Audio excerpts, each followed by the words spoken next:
नमस्कार, मैं हूं अरुण तोमर। आप देख रहे हैं स्वराज एक्सप्रेस। देश के करीब 97 करोड़ मतदाताओं में से 64 करोड़ मतदाता अपने मताधिकार का प्रयोग करके देश का भविष्य तय कर चुके हैं।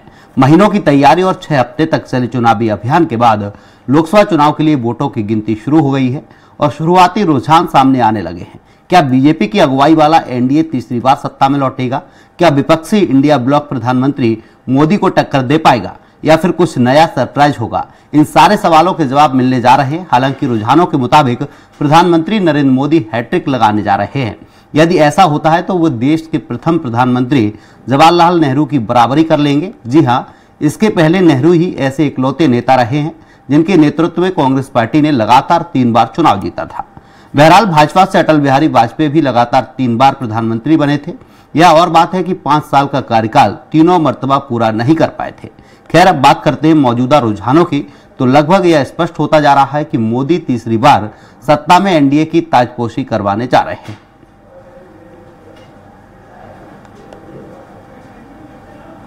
रुझानों में एनडीए 294 सीटों पर आगे है, बीजेपी 237 सीटों पर आगे है। 3 सीटों पर दर्ज की जीत टीडीपी 16 पे है, जेडीयू 14 पे है, शिवसेना 5 पर है। वहीं इंडिया गठबंधन 201 सीटों पर आगे है, 1 सीट जीती है। कांग्रेस 98 पे, सपा 36 पे है, डीएमके 21 सीटों पर है। रुझानों में अगर बात करेंगे, एनडीए 294 सीटों पर आगे है, बीजेपी 237 सीटों पर आगे है, 3 सीटों पर जीत दर्ज कर चुकी है। टीडीपी 16 पर है, जेडीयू 14 पर है, शिवसेना 5 सीटों पर आगे है, इंडिया गठबंधन 201 सीट पर आगे है, 1 सीट जीती है। कांग्रेस 98 पर आगे है। सपा की बात करें तो सपा 36 सीटों पर आगे है। डीएमके की अगर हम बात करें तो 21 सीटों पर आगे है। शिवसेना की ठाकरे 11 सीट पर आगे है। इस पर हम ज़्यादा चर्चा करेंगे। हमारे साथ मौजूद हैं editor in chief Amit Kumar ji, हमारे साथ हैं सपा नेता, हमारे साथ हैं आरपी रंजन जी, विश्वदेव राय जी हैं हमारे साथ, वरिष्ठ पत्रकार हैं। आप दोनों का ही बहुत बहुत स्वागत है स्वराज एक्सप्रेस में। तो पहला सवाल वरिष्ठ पत्रकार विश्वदेव जी से कर लेते। विश्वदेव जी, जिस तरीके से हालात देखा जाए, 2019 को देखें और 2024 को देखें, कितना फर्क नजर आ रहा है? जी, फर्क तो बहुत है, सामने दिख रहा है रिजल्ट में। जो उत्तर प्रदेश का जो रिजल्ट है, बंगाल का जो रिजल्ट है, जहां जीते थे वहां हार गए। बंगाल में तो 8 सीटें का नुकसान हो रहा है, उत्तर प्रदेश में तो करीबन 40 सीटों के आसपास का नुकसान हो रहा है, तो बहुत नुकसान हो गया। बिहार में करीबन 7 सीटों का नुकसान हो रहा है, जिस हिसाब से आंकड़े दिखा रहे हैं। राजस्थान में नुकसान हुआ है, तो ये बीजेपी को तो हर तरफ से ही नुकसान ही हो रहा है। दिल्ली में उन्होंने मेंटेन कर लिया है। आम आदमी पार्टी के अरविंद केजरीवाल जी का जेल जाना और उस बाहर निकलना, शायद उसका फर्क दिल्ली की जनता पे नहीं पड़ा। वहां पर जो सीटों का विवरण आ रहा है वो साथ के साथ भाजपा के पास आ रही है। लेकिन इस बारे में आगे की रणनीति सोचनी पड़ेगी, क्योंकि ये गठबंधन पॉलिटिक्स जो 2014 के पहले चली आ रही थी, अमित जी ज्यादा बेहतर बता पाएंगे इस विषय में जी। 2014 के पहले की जो गठबंधन पॉलिटिक्स थी, वो पुनः आने की संभावना लग रही है, जैसे कि चुनावी नतीजे आ रहे हैं। शरद पवार जी का एक अभी स्टेटमेंट भी आया, ये भी सुनने में आ रहा है कि टीडीपी के चंद्रबाबू नायडू जी से बाकी विपक्षी पार्टियों ने बात करी है, बाकी नेताओं ने, नीतीश जी से भी बात करी है लोगों ने। तो ये गठबंधन की जो पॉलिटिक्स थी वो पुनः वापस एंट्री ले रही है। ये नतीजे कई चीजें दिखाते हैं आने वाले समय के लिए। अगर हम बीजेपी की बात करें तो बीजेपी को पुनः संगठन के हिसाब से सोचना पड़ेगा और अपनी चीज़ें पुनः विवेचना करनी पड़ेगी, खास तौर पे उत्तर प्रदेश के हिसाब से, क्योंकि उत्तर प्रदेश में उनको बहुत नुकसान हुआ है। उनके कैंडिडेट सिलेक्शन में मुझे जो दिख रहा है रिजल्ट के बाद कि काफ़ी खामियां थी, क्योंकि रोष कैंडिडेट के ऊपर था। प्रधानमंत्री नरेंद्र मोदी के चेहरे पे रोष नहीं दिखता था। इसके अलावा जो इंटरनल पॉलिटिक्स है बीजेपी की यूपी को लेके खास तौर पर, उसके बारे में भी काफ़ी चिंतन करना पड़ेगा, गहन चिंतन करना पड़ेगा भाजपा को आने वाले समय के लिए, अगर वो सरकार पुनः बना लेती है तो। इसके अलावा समाजवादी पार्टी को अखिलेश यादव जी ने खुद कहा अभी 4 दिन पहले जो कि हमको और चिंतन करना पड़ेगा और बेहतर तरीके से प्रशिक्षण करना पड़ेगा अपने युवाओं का, अपने पार्टी वर्कर्स का। वो भी देखिए, बिना संगठन के कांग्रेस जीत गई समाजवादी पार्टी की वजह से, मैं यही बोलूंगा, क्योंकि पिछली बार बसपा को 10 सीटें जो मिली थी वो भी समाजवादी पार्टी के साथ गठबंधन में मिली थी। इस बार उत्तर प्रदेश में जो कांग्रेस को जो सीटें मिल रही हैं, 6-7 सीटें जो बढ़त मिल रही है, उसमें कुछ उनके पुराने चेहरे हैं, जैसे प्रदीप जैन झांसी के, वो बहुत दिग्गज नेता रहे अपने समय के कांग्रेस के, उनको पुनः टिकट दिया, उसमें टिकट सिलेक्शन है। अमेठी में और रायबरेली में जो रणनीति चली कांग्रेस ने वो कारगर हो गई। वो पहले तो ये कहा जा रहा था कि राहुल गांधी वायनाड छोड़ के यहाँ आ रहे हैं, लेकिन ये सब चीज़ें गलत हैं, क्योंकि वायनाड में भी उनकी जीत सुनिश्चित हो रही है। करीबन 2.5 लाख के ऊपर के मत से जीत रहे हैं वहाँ से, और यहाँ पर भी 1.5 लाख के मत से जीत रहे हैं। सबसे बड़ा सरप्राइज इस इलेक्शन में अमेठी है, जहाँ से किशोरी लाल शर्मा को खड़ा किया गया और वो जीत रहे हैं।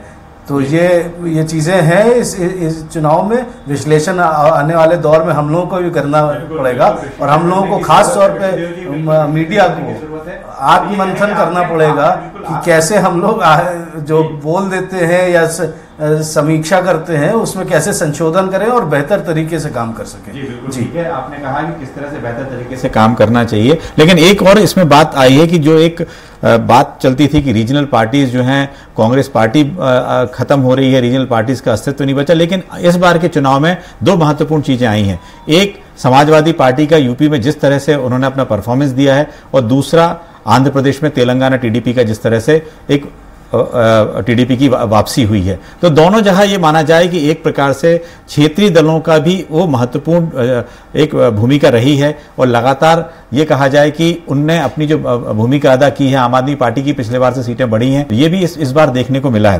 तो एक और बात कही जाए कि एक बार कि जो उत्तर प्रदेश में समाजवादी पार्टी की जो सीटें हैं वो चौंकाया है सभी को। कांग्रेस के साथ, जैसे आप बता रहे, विशुद्ध जी बता रहे थे कि जो 8 सीटें और मिली हैं वो समाजवादी पार्टी के कारण मिली, इस तरह का उनका कहना है, लेकिन एक सामूहिक प्रयास के तौर पे मिली है। ये कहा जाए कि कांग्रेस और समाजवादी पार्टी का एक सामूहिक प्रयास उत्तर प्रदेश में था, जिस तरीके से वो परफॉर्मेंस हो पाई है। इसका अब जो चिंतन मंथन जो होगा बीजेपी करती है कि कैंडिडेट सिलेक्शन होता है, कि आखिर वहां पे मुद्दे होते हैं, क्योंकि जो सब कुछ पूरे देश भर में यदि वोट मांगे गए थे तो राम मंदिर बना है, इस तरीके को लेकर पूरा एक माहौल पूरा बदल गया था, और कांग्रेस को इसी मुद्दे को लेकर बैकफुट पर भी आना पड़ा था। जो 21 जनवरी वाला इशू हुआ था, वाकया हुआ था, तो उसमें भी उनको बैकफुट पे आना पड़ा था। तो इस पूरे मामले को देखा जाए तो कहीं ना कहीं आज जो इंडी गठबंधन को जितनी सीटें मिली हैं, उस आधार पर एक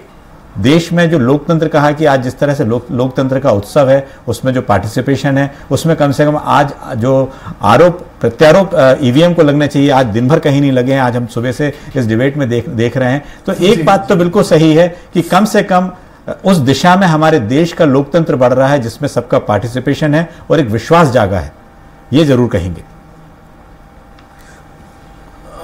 बिल्कुल सही बात आप कह रहे हैं। मैं इसमें जोड़ना और भी 2-3 चीजें चाहूंगा। देखिए, ईवीएम के ऊपर, इलेक्शन कमीशन के ऊपर आपने कई आरोप लगाए, क्या आप क्यों नहीं आरोप लगा रहे? अब आप क्या करेंगे इसके विषय में? आने वाले समय में और चुनाव होंगे तो उसमें भी फिर यही चीजें हमको सुनने को मिलेंगी कि मीडिया ऐसा कर रहा है, इलेक्शन कमीशन ऐसा कर रहा है। देखिए, एक समन्वय बनाना पड़ेगा सभी लोगों को, और एक तथ्यात्मक तरीके से इस पर आत्मचिंतन मंथन करके इसका एक निष्कर्ष निकालना चाहिए। इस तरह नहीं होता कि चुनाव के पहले आप जनता को भी भ्रमित करके बोले कि भाई ईवीएम के सामने बैठे रहो, कुछ गड़बड़ कर देगा। ये जमाने वो नहीं है जो एक जमाने में बूथ कैप्चरिंग हुआ करती थी, वो सब जमाने अब नहीं हो पाएंगे।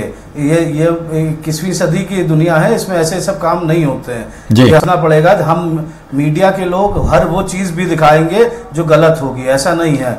उसके आगे आपने जो एक बात बोली, मैं उसी में जोड़ना चाहूंगा कि बीजेपी को और खास तौर पे उत्तर प्रदेश में आत्मचिंतन करना पड़ेगा, मंथन करना पड़ेगा, क्योंकि जिस हिसाब से उन्होंने मुद्दे उठाए थे पहले 3 फेज में और हर चौथे फेज से उन्होंने मुद्दा चालू किए हैं, वही अंतर कांग्रेस और राहुल गांधी और अखिलेश यादव का समन्वय, एक बात समझिएगा, उन पार्टियों का समन्वय होना बहुत जरूरी है, उनके बड़े नेताओं का समन्वय होना बहुत जरूरी है। पिछली बार हमने बसपा के और सपा में ये देखा था कि बसपा के कैडर ने समन्वय नहीं बिठाया था समाजवादी पार्टी के साथ, भले ही मायावती और अखिलेश यादव एक साथ मिल गए थे। तो यही चीज इस बार राहुल गांधी और अखिलेश यादव के बेहतरीन समन्वय, प्रियंका गांधी बैक सपोर्ट और डिंपल यादव और प्रियंका गांधी का साथ में रोड शो करना, उसकी वजह से काफी अंतर पड़ा है ग्राउंड लेवल तक जी। तो ये सब चीजें बीजेपी को सोचनी पड़ेगी आने वाले समय में कि इसको काउंटर कैसे करें। ये आपको बता दें, देखना पड़ेगा। रुकेंगे छोटे से ब्रेक के लिए, ब्रेक के बाद फिर होंगे हाजिर। हमारे साथ ज्यादा चर्चा के लिए अमित कुमार जी हैं, एडिटर इन चीफ है स्वराज एक्सप्रेस के। सर, जिस तरीके से देखा जाए एमपी की जो हालात हैं, 29 की 29 सीटें बीजेपी के पक्ष में जाने की बात की जा रही है, क्योंकि लगातार बीजेपी की प्रत्याशी बढ़त बनाए हुए हैं। क्या वजह रही कि कांग्रेस जो अपने मुद्दे हैं वो जन तक नहीं पहुंचा पाई, या फिर मोदी फैक्टर यहाँ एमपी में काम किया? देखो, ये कहा जाए कि विधानसभा चुनाव में मोदी फैक्टर काम किया था, और जिस तरह से यहाँ पर लगातार हर सीटों पर या केंद्रीय नेताओं की बात करें, प्रधानमंत्री नरेंद्र मोदी की बात करें, अमित शाह की बात करें, या स्थानीय जो नेता है मुख्यमंत्री मोहन यादव की बात करें, वीडी शर्मा, लगातार जो बीजेपी के नेता थे मध्य प्रदेश की एक एक सीट पर, एक एक जगह पर उनकी रैली होती रही। और जो प्रधानमंत्री नरेंद्र मोदी ने भी करीब 8 यहाँ पर रैलियां की, शोज किए, तो उसका भी एक असर पड़ा है। तो ये देखने में आया कि वैसे भी मध्य प्रदेश में एक सीट कांग्रेस के खाते में थी, और वो भी ये कहा जाए कि कमलनाथ का जो गढ़ था, जिसको कांग्रेस के गढ़ से ज्यादा कमलनाथ का गढ़ माना जाता था, वो इस बार ध्वस्त हो गया है। और ये कहा जाए कि मध्य प्रदेश में बीजेपी के लिए 29 में 29 सीटों की एक जो पहल या उन्होंने की थी, या रुझानों में, और कुछ के परिणाम आ चुके हैं, लगातार 29 के 29 में आगे है। तो इसका श्रेय यदि देखने को दिया जाए तो इसका श्रेय केंद्रीय नेतृत्व के साथ साथ जो मध्य प्रदेश के बीजेपी के बड़े नेता हैं उन मेहनत को कहा जाए कि उनने एक एक सीट पर, ये कहा जाए कि छिंदवाड़ा में वहाँ पर जो कैलाश विजयवर्गीय को जिम्मेदारी दी गई थी, वहाँ पर मोहन यादव की कितनी सभाएं हुई थी, वहाँ पर वीडी शर्मा के कितने दौरे हुए थे, लगातार हर दिन एक बड़े से बड़े दौरे वहाँ पर होना, और वो उसका जो फल मिला है कि वो उस रूप में आया है कि जो उन्होंने पहले वादा किया था उस वादे को निभाया है, तो मध्य प्रदेश के बीजेपी के नेताओं ने किया था। इस समय आशीष जी हमारे साथ हैं। आशीष जी, आपको क्या लगता है कि मध्य प्रदेश में जो 3 से 4 सीट की बात चल रही थी कांग्रेस को लेकर, वो कहाँ पिछड़ती हुई दिखाई देगी?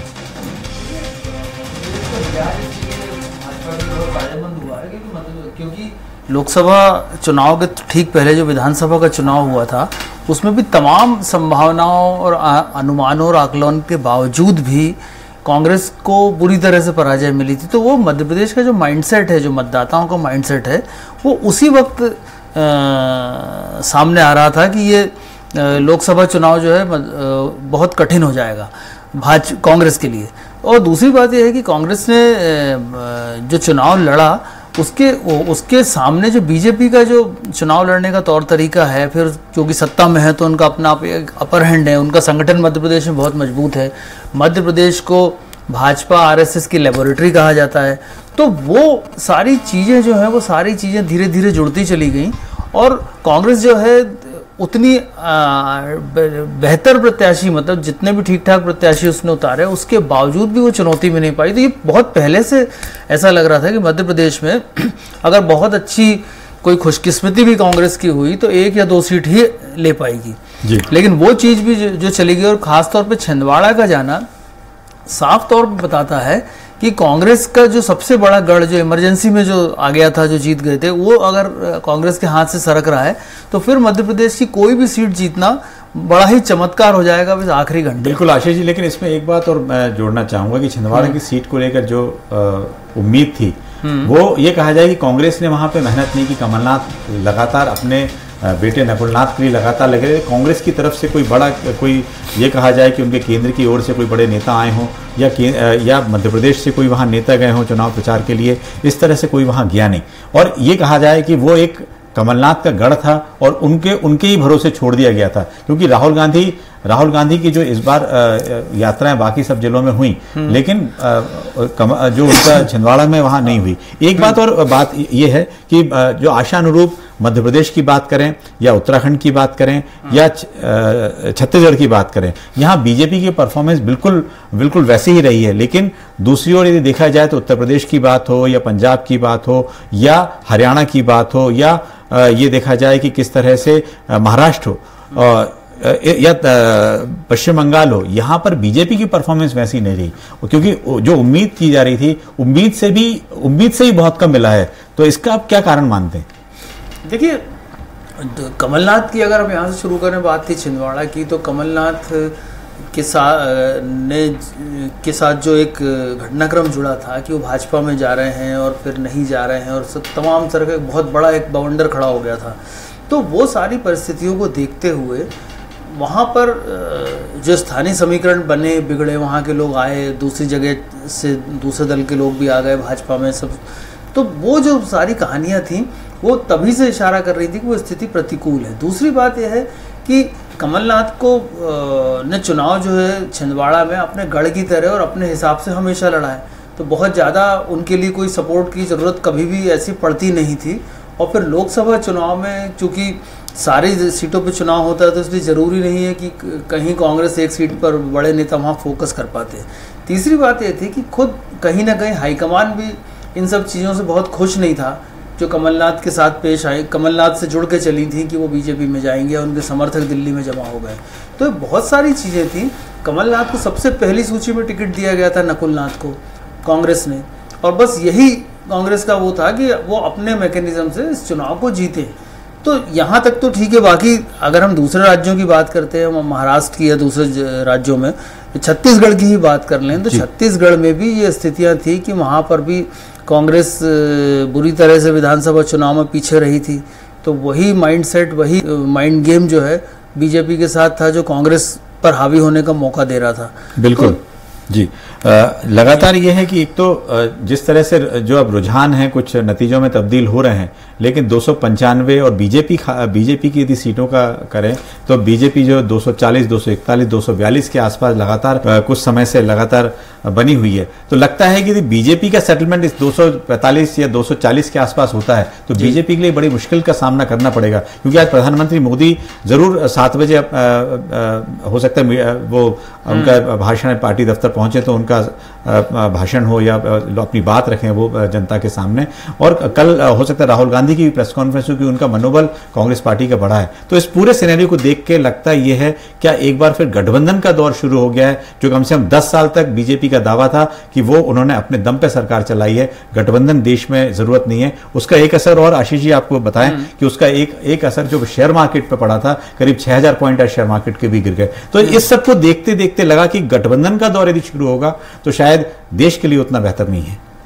निश्चित रूप से कि अगर जब बहुत ज़्यादा पार्टियां किसी भी सत्तारूढ़ सरकार के साथ जुड़ेंगी तो विचारों में भिन्नता आएगी और बहुत सारे अंतर्विरोध उभरेंगे और सरकार को कदम कदम पे जो भी मुखिया होगा उसको समझौते करने पड़ेंगे। ये पुराना अनुभव हमें ये चीज़ें दर्शाता है। लेकिन 10 साल जो बीजेपी की सरकार चली वो भी गठबंधन की ही सरकार थी, उसमें दल कम थे और बीजेपी के पास इस बात का एक किस्म का ईगो था या वो था कि वो अपने आप में संपूर्ण बहुमत से सरकार चला रहे हैं। तो इस दूसरा जो उनका कार्यकाल रहा, वो जो अतिरिक्त आत्मविश्वास है जो भी चीज़ें हमने देखी, उसकी वजह से उनका अकाली दल और शिवसेना जैसे सबसे पुराने और बड़े पार्टनर से उनका मोह भंग हुआ, और उनका नहीं बल्कि उनके पार्टनर्स का मोह भंग हुआ भाजपा से और वो उनको छोड़ के चले गए। तो आज ये स्थिति इस चुनाव में रही कि भाजपा को उन दलों के साथ गठबंधन करना पड़ा जिनके या तो सांसद ही नहीं है या एक दुक्का कोई सांसद इनके रहे। बिल्कुल। तो ये एक लंबा बड़ा गठबंधन की लिस्ट तो दिख रही है, लेकिन उसमें उतना सपोर्ट नहीं मिल रहा है बीजेपी को जितना मिलना चाहिए। लेकिन एक बात और है कि एक बार जो इंडिया शाइनिंग जैसी बात थी और बीजेपी के जो बड़े नेता थे बार बार कहते थे कि भाई जो मंत्री हैं या बड़े नेता हैं वो उनके क्षेत्र में वोटिंग ज़्यादा से ज़्यादा होनी चाहिए। उन्होंने आगाह भी किया था, चेतावनी भी दी थी कि किस तरह से जो मध्य प्रदेश में तो खासतौर से उन्होंने कहा था कि यदि वोटिंग परसेंटेज बढ़ेगा नहीं तो उन पर कार्रवाई भी हो सकती है। तो इस तरह का एक जो माहौल बनाया जा रहा था कि भाई वो स्थिति ना बन जाए, इंडिया शाइनिंग जैसी स्थिति ना बन जाए, इसको लेकर भी बीजेपी कहीं ना कहीं पहले से जो चिंतित तो थी, लेकिन वो चाह रही थी कि वोटिंग परसेंटेज बढ़ेगा तो बहुत ज्यादा उनको फायदा होगा। लेकिन इस बार चाहे वो गर्मी का कारण हो, शादी का कारण हो, या दूसरे कई मुद्दे ऐसे थे कि चुनाव आयोग के पास जब जो अपनी बात रखते थे कि भाई वोटिंग बढ़ाने को लेकर हर तरह के प्रयास किए जा रहे हैं, पार्टी की तरफ से भी प्रयास किए जा रहे हैं, लेकिन वो बढ़ नहीं पा रहे हैं। तो उसका भी एक असर जो है वो कई जगह देखने में आया। जैसे महाराष्ट्र की बात करें, उत्तर प्रदेश की बात करें, वहां पर कितनी कम वोटिंग हुई है। तो इस सबको देखकर लगता है कि जो वोटिंग परसेंट गिरा है तो उसका कहीं ना कहीं नुकसान जो है वो, लेकिन उसके इसका एक आधार नहीं बना सकते। यदि देखा जाए तो पश्चिम बंगाल में बम्पर वोटिंग हुई, तो वहां पे अलग परिणाम देखने को मिले। तो अलग अलग जगहों पर अलग अलग तरीके का परिणाम देखने को मिले। सिर्फ मध्य प्रदेश में एक बात यह है, बीजेपी के लिए सुकून की बात यह है कि उन्होंने यहां पर अपनी बढ़त बनाई हुई है, एक सीट कम से कम बढ़ी हुई है। बिल्कुल, ये आप जरूर मानेंगे। बिल्कुल बिल्कुल, बीजेपी ने मध्य प्रदेश में जो काम किया, वाकई वो सारी चीज़ें जो है उनके गुण अवगुण जो भी सब से दोनों पार्टियों के अपन देख लें, उसके बावजूद भी उनका जो कि संगठन की जो उन्होंने जो यहाँ पर जिस तरह से उसको डिज़ाइन किया, संगठन को जिस तरह से चुनाव में चलाया और चुनाव मशीनरी को जिस तरह से संचालित किया बीजेपी ने, वाकई में बहुत बड़ी बात है कि उन्होंने जो कहा या जो बताया या जो दावे किए लगभग उसके उसी तरह आया। अभी जो वोटिंग परसेंटेज जो है अभी सामने आएगा कि जो हर बूथ पे 370 वोट बढ़ाने की बात हुई थी, तो वो कितना बढ़ा पाए, ये चीज़ें सामने आएंगी। लेकिन ये एक संगठन को चलाने का एक आदर्श बात है, उसमें अतिशयोक्ति होती है। चुनाव के पहले लगता है कि ये दावे बड़बोले हैं या कुछ है, लेकिन नतीजे बताते हैं कि दावे वही हैं जैसा काम किया गया था। तो भाजपा ने मध्य प्रदेश में हम कह सकते हैं कि 100 में से 100 नंबर लेने वाली स्थिति में भाजपा बढ़ रही है, लेकिन बहुत सारी जगहों पर जो ऐसी स्थितियां नहीं आई हैं, जैसे खासतौर पर वोटिंग परसेंटेज की बात है, कई राज्यों में कम है और कई में ज़्यादा है। तो बंगाल में जो वोटिंग परसेंटेज ज़्यादा दिख रहा था, वो जो मैंने भी देखा था, तो उन सीटों पे कुछ ज़्यादा दिख रहा था जहां ऑलरेडी बीजेपी की जो सीटें थी वहां, तो वो फ़ायदा हो सकता है। लेकिन पूरा आकलन जो होगा वो सामने आएगा। लेकिन महाराष्ट्र में और भी जगहों पे जहां वोट कम गिरे हैं, तो निश्चित तौर पर जो है सत्ता से जुड़े हुए अब जो रिजल्ट दिख रहे हैं उससे तो यही लगता है कि इंडिया अलायंस के जो दल थे, पार्टनर थे, उनके लोगों की पूरी कोशिश हुई कि वो 100% वोट डालें। बीजेपी के कार्यकर्ता या कॉर्डर को ये लगा कि हम तो 400 पार जीत रहे हैं, तो वो थोड़े से सुस्ती में आ गए। बिल्कुल, ये कहा जाए कि संगठन मजबूत था, पार्टी के अपने मेहनत में कोई कमी दिखाई नहीं दी। जितनी रैलियां, जितने दौरे ये कहा जाए कि प्रधानमंत्री ने किए, अमित शाह ने किए, या बाकी के वरिष्ठ नेताओं ने बीजेपी में किए, और स्थानीय स्तर पे भी हर राज्य में उनके मुख्यमंत्रियों के जो दौरे हुए, उसको देखकर कहीं ये नहीं लग सकता था कि संगठन में कहीं किसी तरह की कमी है। लेकिन लोकतंत्र में जनता ही सब कुछ होती है, जनता तय करती है कि आखिर जो सिरमौर होगा या ताज किसके से होगा। बड़ी खबर आपको बता रहे हैं, यहाँ पर कांग्रेस अध्यक्ष खड़गे का कहना है कि कई दल उनके संपर्क में है। इंडिया गठबंधन की कल बैठक होगी, शाम 5:30 बजे बैठक होगी। बड़ी खबर आपको बता रहे हैं, कांग्रेस अध्यक्ष खड़गे ये बैठक करेंगे, एनडीए के घटक दलों से संपर्क करेंगे। आपको बता दें, इसमें एनडीए के घटक दल भी संपर्क रहेंगे। आज राहुल गांधी प्रेस कॉन्फ्रेंस करेंगे, आपको बड़ी खबर बता रहे हैं, 5:30 बजे प्रेस कॉन्फ्रेंस होगी। कांग्रेस अध्यक्ष मल्लिकार्जुन खड़गे इसमें मौजूद रहेंगे। मतगणना को लेकर आज राहुल गांधी प्रेस कॉन्फ्रेंस करेंगे। हमारे साथ चर्चा के लिए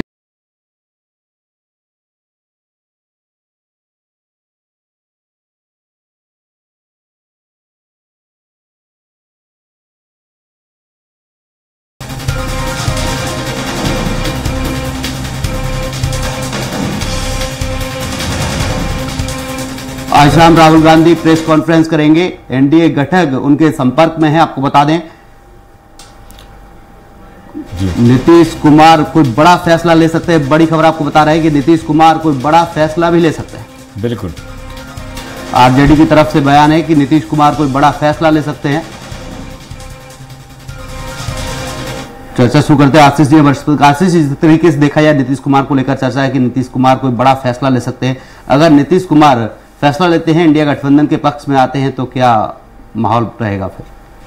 नहीं, देखिए, नीतीश कुमार की तो ये राजनीतिक शैली है, वो देखेंगे कि कहाँ उनको ज़्यादा बड़ा पद मिल सकता है, कहाँ वो ज़्यादा बार्गेन कर सकते हैं, तो वो वहाँ पर जा सकते हैं। अगर वो कांग्रेस के साथ आते हैं तो मुझे नहीं लगता कि ये जो कांग्रेस इंडिया अलायंस है उसमें किसी को उनसे को बहुत ज़्यादा एलर्जी होगी, इसलिए क्योंकि इस पूरे गठबंधन को बनाने और उसको पहली उसकी बैठक कराने में, सबको जोड़ने में, कुनबे को इकट्ठा करने में नीतीश कुमार की आप तो वो तो संयोजक बनने के लिए बात कर रहे थे, संयोजक थे उसके, और किस तरह से। लेकिन एक बात आशीष जी देखने में आई है कि आज राहुल गांधी की प्रेस कॉन्फ्रेंस 5:30 बजे हो रही है, जबकि मोदी जी जो है वो 7 बजे के पार्टी दफ्तर पहुंचेंगे। मतलब ये कहा जाए कि कांग्रेस में जो एक मनोबल की बात है वो साफ दिखाई दे रहा है कि 5:30 बजे जाके जो उनको जितना मिला है उसका एक आभार जनता के लिए सबसे पहले दिखाने की जरूरत है। मल्लिकार्जुन खड़गे और राहुल गांधी प्रेस कॉन्फ्रेंस करेंगे। कांग्रेस के राष्ट्रीय अध्यक्ष मल्लिकार्जुन खड़गे, उनके साथ राहुल गांधी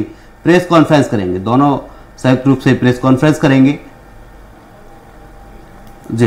देखिए, वो जो मनोबल की जो अपन ये बात बिल्कुल सही है कि 2009 में कांग्रेस का इस तरह का प्रदर्शन आखिरी था जो 2009 में किया था उन्होंने, जब यूपीए सरकार दोबारा आई थी। वो प्रदर्शन था उनका जब वो 203 के या 4 ऐसी सीटों पर आ गए थे। उसके एक लंबे समय बाद, तकरीबन 15-16 साल बाद कांग्रेस का ये प्रदर्शन है, तो निश्चित है कि उनका मनोबल इससे बढ़ेगा ही। और कल ही उन्होंने एक सर्कुलर भी जारी किया था अपने मनोबल लोगों का बनाए रखने के लिए कि सब लोग भारी संख्या में इकट्ठा हों और ये हों, जिसको भाजपा ने कहा कि अराजकता फैलाने की स्थिति हो रही है। तो कांग्रेस ने इस बार ये माइंड गेम भी बखूबी खेला, जो माइंड गेम बीजेपी खेलती आई है।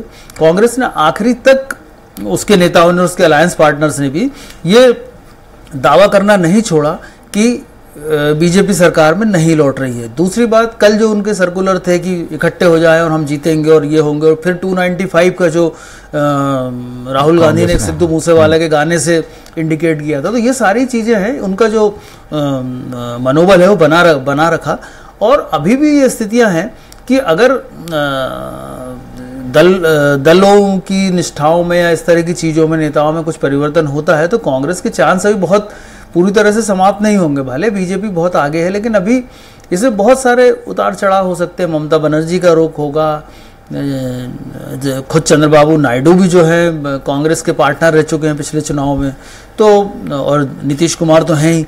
तो इस तरह से कोई भी चीज़ अभी, मतलब मुझे लगता है खेल इस नतीजे के बाद भी पूरी तरह से खुला हुआ है, और कोई भी इसमें जो है वो सरकार बनाने की स्थिति में आ सकता है। लेकिन आशीष जी, एक जिस तरह से आंकड़े अभी सामने आ रहे हैं, रुझान ही सही या कुछ तब्दील हुए हैं, बीजेपी 240, 41, 42 के जो फिगर पे अटकी हुई है काफी वक्त से देख रहे हैं, तो लगता है ये एक बीजेपी के लिए सबसे बड़ा सेटबैक है, क्योंकि इस समय जो कमांडिंग पोजीशन होनी चाहिए थी, बीजेपी 272 सीट के आसपास या उसके ऊपर होती तो एक स्थिति अलग होती, क्योंकि 2014 में 19 में बीजेपी को जो 14 में इस तरह की सीट मिली थी, पूर्ण बहुमत उनको मिल गया था, और उस समय 2019 में ही बिल्कुल 300 से ऊपर पार थे, 303 सीटें थी, और उसके ऊपर गठबंधन था। तो एक प्रकार से जो एक काम करने के तरीके में जो बदलाव देखा जाएगा इस बार, वो एक देखने को मिल सकता है।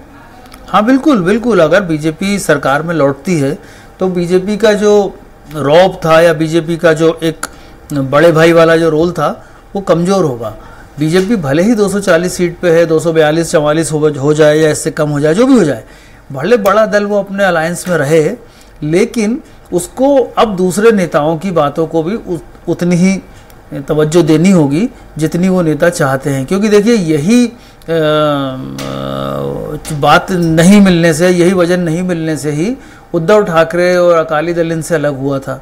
तो बहुत सारी बातें जो हैं इस तरह की अब आगे बढ़ेंगी, और फिर जब शेप होगा और जब 30-40 बाहर के लोगों को जुटाना पड़ेगा बीजेपी को, तो निश्चित तौर से हो सकता है कि उनके जो पार्टनर्स हैं उनकी कुछ राय अलग हो, सरकार कैसी हो, उसका चेहरा क्या हो, उसके चेहरे हो, कौन कहाँ किस पद पर बैठे, तो बहुत सारे उतार चढ़ाव भी आ सकते हैं। हालांकि आखिरी रिजल्ट आने तक हो सकता है कि कोई एक दल बहुत करीब आ जाए।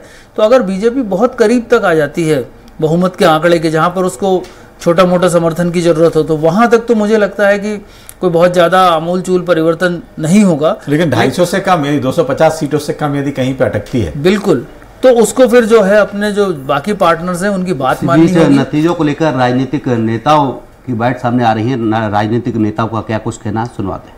युवा शक्ति, मातृशक्ति, गरीब, किसान, सारे लोगों ने आगे आकर एनडीए और भारतीय जनता पार्टी के गठबंधन को सरकार में आने का अवसर दिया है। मैं इसके लिए उनको बहुत बधाई देता हूं। आश्चर्य की बात यह है कि हर बार ईवीएम चिल्लाने वाले लोग अभी ईवीएम पर नहीं बोल रहे हैं। बड़ा आश्चर्य है। उनसे स्पष्ट है कि भाजपा को जनता ने नकार दिया है। भाजपा 230 से 240 के बीच में आ गई, यानी कि उनको स्पष्ट बहुमत नहीं मिला। अब वो अगर कोशिश करते हैं तो बैसाखियों की सरकार बनाएंगे, दूसरों पर उन्हें निर्भर रहना पड़ेगा। पहले जो एक अखंड राज की जो 400 की बात कर रहे थे, वो 400 कहां चला गया। बात तो मैं बधाई देना चाहता हूं मल्लिकार्जुन खड़गे जी को, जिनके नेतृत्व में हम लोगों ने, कांग्रेस पार्टी ने बेहद अच्छा प्रदर्शन किया है। और सबसे ज्यादा बधाई मैं दूंगा राहुल गांधी जी को। ये उनका प्रयास, उनकी मेहनत और उनका जो कमिटमेंट है अपने विचारधारा के प्रति, ये उसकी जीत है।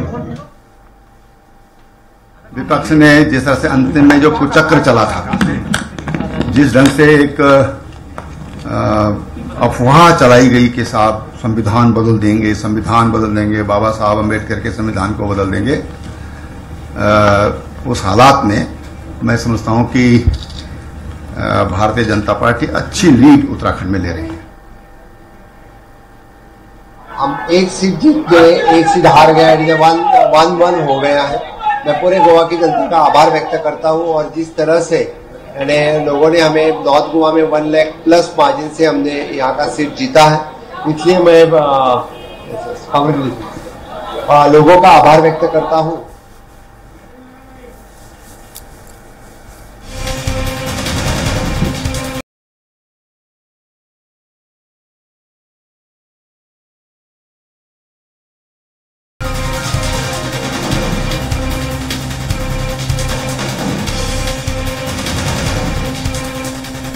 देश की 542 लोकसभा सीटों की काउंटिंग जारी है। भाजपा बहुमत से 32 सीटें पीछे पर, एनडीए ने पार किया है बहुमत का आंकड़ा। कांग्रेस ने 1 सीट जीती है, 99 पर आगे है। कमलनाथ ने छिंदवाड़ा से हार स्वीकार की है।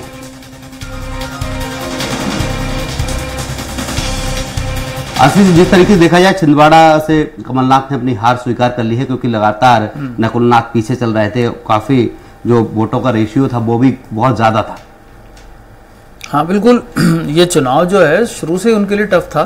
और चूंकि बीजेपी ने चुनाव के भी 6 महीने पहले से छिंदवाड़ा की घेराबंदी कर ली थी, तो ये उस परिस्थितियों में वो आखिरी तक ये लग रहा था कि मतलब कमलनाथ संघर्ष कर रहे हैं। वहाँ पर भले ही वोट ज़्यादा गिरे हों, 73-74% मतदान हुआ सब, लेकिन जिस तरह से छिंदवाड़ा में कहीं ये भी रहा है आशीष जी कि जिस तरीके से बीजेपी संगठन के बड़े बड़े नेता छिंदवाड़ा में दस्तक देते रहे, एक के बाद एक जनसभा करते रहे, लेकिन कांग्रेस की तरफ से वहां पर कोई बड़ा आला नेता नहीं पहुंचा, या फिर माने कि कमलनाथ ही अपने आप में सर्वोपरि थे। भाई वही जैसे अभी बात भी हुई थी, कमलनाथ अपने क्षेत्र को अपने तरह से चलाते हैं, अपने क्षेत्र में चलाते आए हैं, वो इसी तरह चुनाव जीतते आए और भी कठिन परिस्थितियों में उन्होंने चुनाव जीत लिया था। तो भाजपा ने, कांग्रेस ने इसीलिए उसको पूरी तरह से कमलनाथ और उनकी रणनीतियों के हवाले किया हुआ था। तो अगर ऐसी कोई स्थितियां थीं या कमलनाथ आखिरी तक कॉन्फिडेंट थे, उन्हें लगता था कि वो चुनाव किसी भी तौर तरीकों से निकाल लेंगे, तो इसलिए मुझे लगता है कि बहुत ज़्यादा उन्होंने भी समर्थन नहीं मांगा होगा या उन्हें भी समर्थन नहीं मिला होगा, दोनों बातें हो सकती हैं। लेकिन जैसा पहली भी बात हुई कि कमलनाथ के साथ जो राजनीतिक परिस्थितियां बनी थी, उसके बाद कांग्रेस हाईकमान ने उनके पुत्र को टिकट दिया, यही उस समय की परिस्थितियों में बड़ी बात थी। तो उसके बाद अगर कमलनाथ वहाँ से हार गए 40 साल के बाद, मतलब ये तो कमलनाथ की ही हार मानी जाएगी, तो उनका यदि बेटा वहाँ से चुनाव हारा है और जो सीट जा रही है वहाँ पर, वो ऐसे नेता के पास जा रही है जो मतलब बहुत बड़ा चुनौती जिनको नहीं थी, ऐसा माना नहीं जा रहा था कि इतनी बड़ी चुनौती वो दे पाएंगे वहाँ पे। तो ये पूरा जो जोर है, जो उस प्रत्याशी की जीत के ही अकेली नहीं है, वो बीजेपी ने जो जोर लगाया है, जहाँ मुख्यमंत्री ने 7-8 दौरे किए, रात्रि विश्राम किया, प्रदेश अध्यक्ष गए, भाजपा के सारे नेता वहाँ पहुंचे नरेंद्र मोदी को छोड़ के। लेकिन तो ये इस पूरे मामले में एक बात और है कि यदि चिंतन मनन होगा तो मध्य प्रदेश कांग्रेस को मध्य प्रदेश स्तर पर भी करना पड़ेगा कि यदि हर जगह पे कुछ ना कुछ परफॉर्मेंस अच्छी हुई है कांग्रेस की, लेकिन मध्य प्रदेश में इतने दिग्गज नेता होने के बाद भी मध्य प्रदेश में कहीं ना कहीं वो परफॉर्मेंस देखने को नहीं मिली है। ये जरूर करने की बात है, क्योंकि रिवाइवल चूंकि अभी कांग्रेस के जो प्रदेश अध्यक्ष जीतू पटवारी भी लगातार 4 तारीख के बाद संगठन में क्या बदलाव करने हैं या बहुत सारी इस तरह की बातें कर रहे थे। तो लगता है कि जो एक चिंतन में सबसे ज्यादा करना होगा यदि कांग्रेस को, तो मध्य प्रदेश में करने की जरूरत है। नहीं, बिल्कुल सही बात है। कांग्रेस को मध्य प्रदेश में नए सिरे से ही अब खड़ा करना होगा, क्योंकि 2 बड़ी हार और इसके पहले 3 विधानसभा चुनाव की हार, ये बहुत मामूली नहीं है कि गुजरात जैसी परिस्थितियां बन गई हैं मध्य प्रदेश में भी, जो कांग्रेस वहां भी कमबैक नहीं कर पा रही है। तो अब मध्य प्रदेश को कैसे ये रीडिज़ाइन करते हैं, क्या इसकी हालात बनते हैं, ये बहुत दिलचस्प है देखना। लेकिन क्या है कि मध्य प्रदेश में जो बड़े नेता हैं, मुझे लगता है अब उनका युग अब समाप्ति पे है। चाहे कमलनाथ हो या दिग्विजय सिंह हो, ये अब बिल्कुल एकदम ढलान पे है, अपने कैरियर के आखिरी मोड़ पर है। तो ऐसी स्थिति में नए सिरे से कांग्रेस को खड़े करने के लिए, और कांग्रेस का जो वोट परसेंट है मध्य प्रदेश में 35-36% आ जाता है, वो वोट को बरकरार रखने के लिए कांग्रेस को एक नहीं कई मोर्चे पे काम करना पड़ेगा। उसको जो विधानसभा के अंदर, विधानसभा के बाहर, पीसीसी के स्तर पे, जिला ब्लॉक के स्तर पे, नेताओं के संयोजन पे, इन सब चीजों पे बहुत ध्यान देना पड़ेगा। ये एक बहुत बड़ा काम है। बिल्कुल, और मुझे लगता है कांग्रेस को आज से ही शुरू करना होगा। बिल्कुल आज से शुरू करना होगा, क्योंकि जब कांग्रेस खुद मान के चल रही थी कि हम सिर्फ 7-8 सीटों पे ही फाइट में हैं, जब कांग्रेस खुद 29 में से 7 सीटों पे 8 सीटों पे फाइट पे मान के चल रही थी, और उसका नतीजा ये हुआ है कि आज वो कांग्रेस को एक भी सीट नहीं मिली है। तो कहीं ना कहीं जो एक, यदि आपने जितना मन बनाया, आपने 29 सीटों में लड़ने का मन ही नहीं बनाया था, उस उम्मीदवारों को वैसा नहीं रखा गया, तो मेहनत, बीजेपी की मेहनत भी देखी जाए इसमें, लेकिन कांग्रेस भी कहीं ना कहीं संगठनात्मक रूप से मध्य प्रदेश में उसने उतने अच्छी परफॉर्मेंस नहीं की। हाँ, निश्चित है कांग्रेस की संगठनात्मक कमजोरी इस बार रही भी, और फिर कांग्रेस को जो अध्यक्ष मिला वो चुनाव के 1.5-2 महीने पहले ही मिला, 3 महीने पहले, और अपेक्षाकृत जूनियर व्यक्ति जो है अध्यक्ष बना। कांग्रेस में बड़े नेता हैं अभी तक तो हैं ही, तो उस परिस्थिति में कैसे अध्यक्ष अपना काम कर पाएंगे या कैसे चीजें बनेंगी, इसके लिए बहुत लंबा समय चाहिए। इसी के पास पहुंचे हैं इंडिया गठबंधन के लोग, जेपी नड्डा से मिलने पहुंचे राजनाथ सिंह हैं। दोनों नेताओं के बीच मीटिंग जारी है। जेपी नड्डा से मिलने पहुंचे हैं राजनाथ सिंह, दोनों नेताओं के बीच मीटिंग जारी है। शाम को बीजेपी कार्यालय जाएंगे पीएम मोदी। शाम 5 बजे प्रेस कॉन्फ्रेंस करेंगे राहुल गांधी और मल्लिकार्जुन खड़गे जी। धीमी काउंटिंग की शिकायत लेकर ईसी पहुंची कांग्रेस। आपको बता दें, धीमी काउंटिंग को लेकर कांग्रेस ने निर्वाचन आयोग से शिकायत की है। वहीं शाम को बीजेपी कार्यालय में जाएंगे प्रधानमंत्री मोदी। आपको बता दें, शाम 5 बजे आज प्रेस कॉन्फ्रेंस करेंगे राहुल गांधी और मल्लिकार्जुन खड़गे जी। इधर जेपी नड्डा से मिलने राजनाथ सिंह पहुंचे हैं। हमारे साथ सहयोगी संवाददाता विकास सिंह सोलंकी जुड़ चुके हैं। संवाददाता विकास, किस तरीके का माहौल इंदौर में देखने को मिल रहा है? मतगणना चल रही है, क्या कुछ अपडेट है? देखिए, इंदौर लोकसभा सीट पे 2024 के अंदर 3 रिकॉर्ड जो है यहाँ पर हासिल किए। सबसे बड़ी बात है कि जो बीजेपी का जो गढ़ जो है इंदौर कहा जाता था, और बीजेपी को 12 लाख से ज्यादा वोट जो है इंदौर लोकसभा सीट से मिले हैं, तो कहीं ना कहीं सबसे ज्यादा वोट पाने वाला देश के शहर जो इंदौर लोकसभा जो है वह बना है। दूसरा अगर बात की जाए तो सबसे ज्यादा मतों से बीजेपी हासिल जो है इंदौर लोकसभा सीट पे की, इसमें भी देश में इंदौर शहर में नंबर 1 की मारी है। वही तीसरी अगर बात की जाए तो नोटा का प्रयोग करने वाला, सबसे ज्यादा नोटा का प्रयोग करने वाला शहर इंदौर जो है 2024 के लोकसभा चुनाव के मतगणना के दौरान हो गया। तो 3 उपलब्धियां जो है इंदौर शहर के अंदर आई। अगर नोटा की बात की जाए तो 2 लाख से ज्यादा मत जो है यहाँ पर नोटा के जो है डाले गए हैं। जिस तरह के कांग्रेस के प्रत्याशी नहीं थे, कांग्रेस ने जो माहौल बनाया था, कहीं ना कहीं कांग्रेस अपने नोटा के माहौल बनाने में